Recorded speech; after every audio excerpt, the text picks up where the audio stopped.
जय हिंद स्टूडेंट। हम लोग पढ़ रहे थे क्लास 10 फिजिक्स चैप्टर 1 प्रकाश का प्रभाव। ठीक है, आइए इसमें आगे बढ़ते हुए आज जो हम लोग टॉपिक पढ़ रहे हैं वह टॉपिक जो है अवतल दर्पण में प्रतिबिंब कहाँ रखने पे कहाँ प्रतिबिंब प्राप्त, यानी वस्तु को कहाँ रखेंगे तो प्रतिबिंब कहाँ प्राप्त होगा, यही टॉपिक हम लोग पढ़ रहे थे। 2 क्लास आपको पहले पढ़ा चुके हैं, आज इसका अंतिम क्लास है, 2 और बचा हुआ है। 2 और जगह पे रख करके हम लोग चेक करेंगे कि प्रतिबिंब कहाँ बनता है। ठीक है, तो देखिए सबसे पहले हम आपको जब पढ़ाए थे अवतल दर्पण में तो सबसे पहले हम लोग क्या किए थे, ये फोकस है, ये सेंटर है। पहली बार फोकस और पोल के बीच यानी ध्रुव के बीच रख के दिखाए थे। दूसरा जो हम वीडियो बनाए थे आपको, दूसरा जो बताए थे वो आपको क्या है,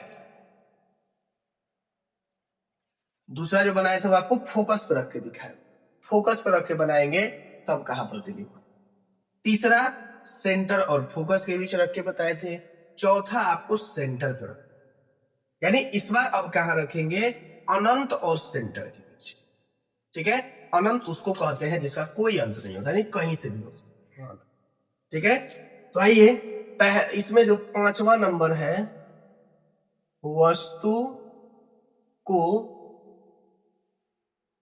वक्रता केंद्र तथा अनंत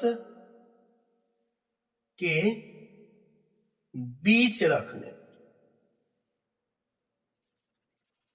यानी वस्तु को कहां रख रहे हैं तो देखिए क्या हमारा हो गया,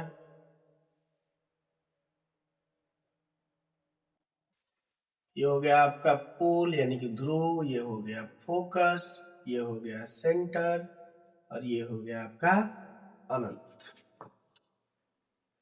ठीक है, अब वस्तु को इस बार ये अनंत और वक्रता केंद्र के बीच में, ये प्रकाश यहां जाएगा, प्रवर्तन के बाद फोकस से गुजरता है। ये प्रकाश जो है आपको सेंटर को थोड़ा और पीछे,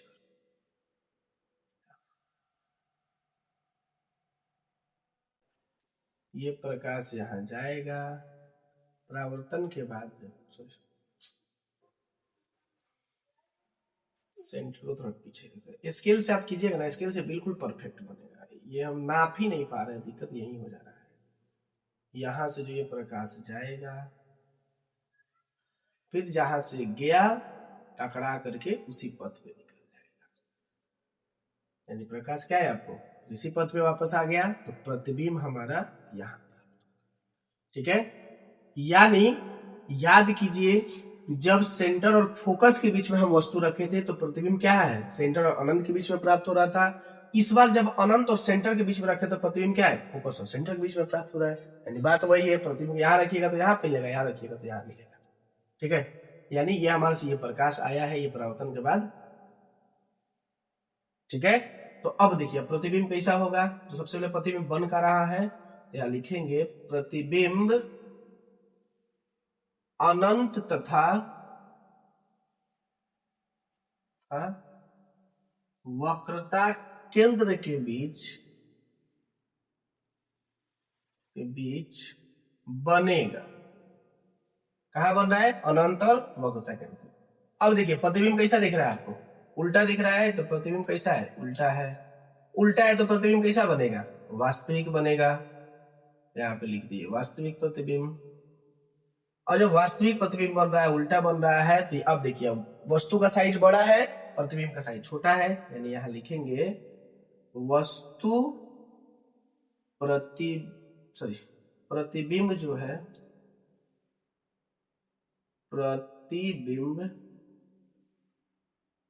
वस्तु से छोटा बनेगा। ठीक है, ये हमारा हो गया जब हम प्रतिबिंब क्या है, यहां सेंटर और अनंत के बीच में, यानी कि वक्रता केंद्र और अनंत के बीच। अब यहां देखिए 6 नंबर, अब इस बार कहां रख रहे हैं, तो इस बार प्रतिबिंब सीधा अनंत पे रख। ठीक है, प्रतिबिंब इस बार वस्तु कहां रख रहे हैं, इस बार सीधा अनंत पे रख रहे हैं। अनंत पे रखेंगे, ये हो गया हमारा फोकस, ये हो गया हमारा सेंटर। इस बार सेंटर का कोई काम ही नहीं है, प्रकाश इस बार कहां से आएगा, अनंत से आएगा। तो अनंत से आता हुआ प्रकाश दर्पण से टकरा करके कहां से निकलेगा? फोकस से। ठीक है, और इस बार फोकस से अनंत से आता हुआ प्रकाश परावर्तन के बाद इधर से कहीं निकलेगा। ठीक है, क्योंकि प्रतिबिंब इस पर फोकस। फिर एक और प्रकाश आ रहा है अनंत से, यहां से टकराएगा और यहां से जा रहा है और यहां से टकरा करके ये यहां से इसके सामने क्या गिरे, या फोकस। यानी इस बार प्रतिबिंब क्या है? या। ठीक है, यानी प्रकाश कहां से आ रहा है? अनंत से। अनंत से आया प्रकाश, एगो टकरा करके यहां से निकला, और एगो प्रकाश आएगा टकरा करके फिर क्या है? यहां से आपको निकल जाएगा। प्रतिबिंब कहां बन रहा है? यहाँ क्या लिखेंगे इसके बारे में? प्रतिबिंब जो है कहां बनेगा? प्रतिबिंब फोकस पर बनेगा। ठीक है, दूसरा प्रतिबिंब कैसा दिख रहा है? उल्टा। प्रतिबिंब क्या है? उल्टा है। अब प्रतिबिंब जब उल्टा है तो प्रतिबिंब क्या बनेगा? वास्तविक प्रतिबिंब। और प्रतिबिंब जो है, प्रतिबिंब वस्तु से छोटा बनेगा, क्योंकि अनंत पे तो हमको पता नहीं है, बहुत बड़ा प्रतिबिंब है, बहुत बड़ा चीज हम रखे अनंत पे। तो प्रतिबिंब क्या होगा? प्रतिबिंब वस्तु से छोटा बनेगा। ये रहा हमारा प्रकृति। और फाइनली आज अवतल दर्पण में अलग अलग जगह पर रख के प्रतिबिंब बनाना हम सीख गए। एक बार आप इसको खुद से घर पर प्रैक्टिस कीजिएगा स्केल लेकर के। ठीक है, जिसे हम लाइन खींचे उसको आप स्केल से खींच के मिलाइएगा, पक्का आपको मिलेगा, हम गारंटी देते हैं। फिर भी अगर नहीं होता है आप हमको बताइएगा, एक दिन लाइव क्लास लेकर के इसको बता देंगे। चाहे आपको कोई भी जैसे भी हो वैसे हम आपको बता देंगे। फिलहाल इसको नोट कीजिए। आई होप आपको मेरा वीडियो पसंद आया हो। वीडियो पसंद आया तो वीडियो को लाइक करें, चैनल को सब्सक्राइब करें। आप हमारे साथ फेसबुक इंस्टाग्राम के माध्यम से जुड़ के आपकी जो भी समस्याएं हैं वो समस्याएं हमें भेज दीजिए। मैं कोशिश करूंगा जितना जल्दी हो सके आपकी समस्याओं का समाधान कर सकूं। तब तक के लिए जय हिंद।